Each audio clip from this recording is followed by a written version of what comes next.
دہراتا ہوں تاکہ مزید یہ کلیئر ہو جائے بات۔ راہ صاحب کا مطلب یہ تھا کہ جب ہم سلام ہم پھیرتے ہیں نا، کچھ لوگ فوراً اٹھ کے سنتے پڑھنا شروع کر دیتے ہیں اور کچھ لوگوں نے نکلنا ہوتا ہے، تو لوگ نماز کے فوراً بعد سنتیں وغیرہ پڑھنا شروع کر دیتے ہیں، انہیں چاہیے کہ تھوڑا سا توقف کر لیا کریں تاکہ جنہوں نے جانا ہے وہ بغیر کسی رکاوٹ کے نکل جائیں، نہ وہ گناہ گار ہوں نہ آپ کی نماز ڈسٹرب ہو۔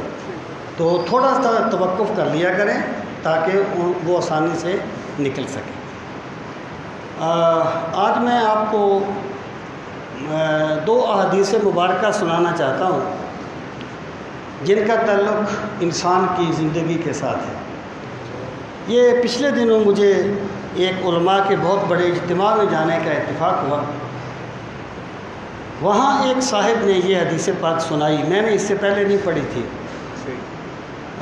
مستند عالم ہیں اس لیے ان کی بات یقیناً صحیح ہوگی۔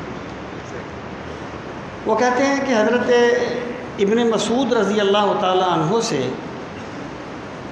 رسول کریم صلی اللہ تعالی علیہ وآلہ وسلم نے فرمایا کہ اے ابن مسعود،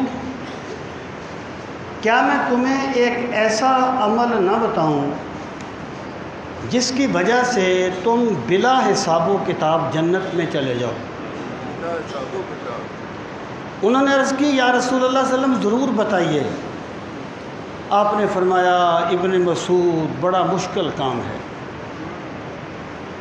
پھر آپ نے فرمایا کیا میں بتاؤں تمہیں وہ بات جس کی وجہ سے تم بلا حساب جنت میں جاؤ؟ انہوں نے کہا بتائیے۔ آپ نے فرمایا بڑا مشکل کام ہے۔ 3 مرتبہ آپ نے یہ بات فرمائی، یعنی یہ ایک تاکید پیدا کرنے کا اسلوب ہوتا ہے اور مخاطب پر اس کی اہمیت کو واضح کرنے کا ایک طریقہ ہے۔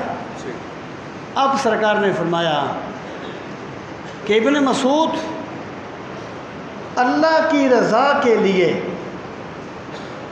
اپنے دل کو صاف کر لو، اللہ تمہیں بلا حساب جنت میں لے جائے گا۔ یہ دل کو صاف کرنا کیا ہے؟ دیکھیں، معاشرے میں رہتے ہوئے بندے کا کسی کے ساتھ اختلاف بھی ہو جاتا ہے، کسی کے ساتھ جھگڑا بھی ہو جاتا ہے، لڑائی بھی ہو جاتی ہے۔ دل کا صاف کرنا یہ ہے کہ بندہ اپنے دل کو اس کے بارے میں اس طرح کر لے کہ اس کو ذلیل کرنے کے بارے میں نہ سوچتا رہے،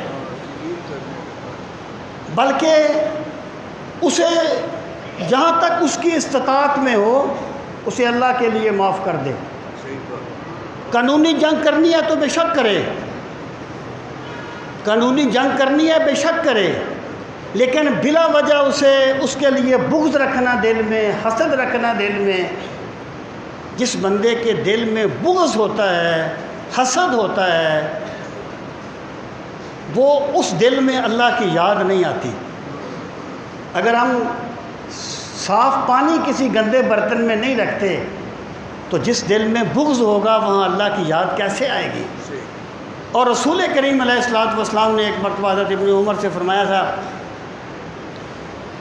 کہ ابن عمر، صبح اس حال میں کر کہ تیرے دل میں کسی کے بارے میں بغض نہ ہو، اور شام اس حال میں کر کہ تیرے دل میں کسی کے بارے میں بغض نہ ہو۔ ذالک من سنتی، یہ دل کو صاف رکھنا میری سنت ہے۔ من احب سنتی فقد احبنی ومن احبنی فکان معی فی الجنہ، جس نے میری سنت سے محبت کی اس نے مجھ سے محبت کی، اور جو مجھ سے محبت کرے گا وہ جنت میں میرے ساتھ ہوگا۔ یہ جو دل کو صاف رکھنا ہے نا، اتنی بڑی عبادت ہے کہ سرکار فرماتے ہیں کہ اللہ تعالیٰ اس شخص کو بلا حساب کتاب جنت عطا فرمائے گا جس کا دل صاف ہوگا، جس کے دل میں کدورت نہیں ہوگی، بغض نہیں ہوگا۔ اور یاد رکھنا، انتقامی نفسیات میں رہنے والا بندہ کبھی سکھ کی نیند نہیں سو سکتا۔ جو بندہ اللہ کی رضا کے لیے اپنے دل کو صاف کر لیتا ہے، اللہ اسے اس جنت سے پہلے اسی دنیا میں جنت کی لذتیں عطا کر دیتا ہے۔ وہ اس دنیا سے پہلے اس دنیا میں بھی جنت میں رہتا ہے۔ اشفاق صاحب کہا کرتے تھے کہ اگر تمہارا کسی بندے سے اختلاف ہے، تمہیں اتنی نفرت ہے اس سے کہ اس کا تصور کر کے تمہارے بدن میں آگ لگ جاتی ہے، کہتے ہیں کبھی خلوت میں بیٹھ کے اس کی بہتری کے لیے دعا کرو، پھر دیکھنا اللہ تمہیں کیسا اطمینان قلب عطا فرماتا ہے، اور کس طرح اللہ تمہیں اس بندے کو تمہارے تابع کر دیتا ہے جس کے لیے تم دعا کرتے ہو۔ اللہ تعالیٰ کس طریقے سے پورے سسٹم کو بدل دیتا ہے۔ تو یہ میں پھر کہہ رہا ہوں، اختلاف رائے ہوتا رہتا ہے، لیکن بغض نہ ہو، حسد نہ ہو۔